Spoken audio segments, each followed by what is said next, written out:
বাংলাদেশের হাত থেকে আমি মোহাম্মদ বাবু ইসলাম বাবু বলছি। প্রত্যেকটা শিশুর মুখের হাসি আমাদের কাছে ইম্পর্টেন্ট।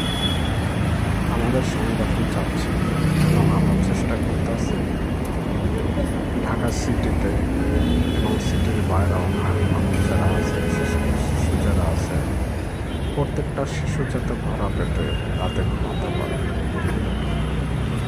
এগুলো নিজস্ব অর্থায়নে হচ্ছে, ইনশাআল্লাহ আমরা আগে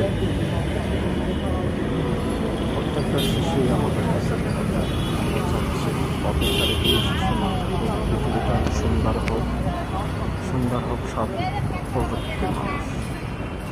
আমাদের কার্যক্রম ইনশাআল্লাহ চলমান আছে, আমরা আছি আপনাদের সাথে।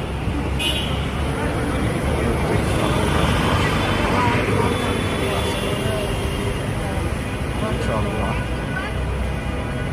আমাদের কার্যক্রম চলমান থাকবে এবং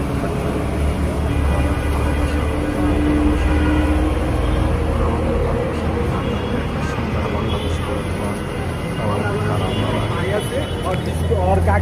যে বাংলাদেশে কোনো অনাহারী শিশু না খেয়ে ঘুমিয়ে পড়বে ইনশাআল্লাহ।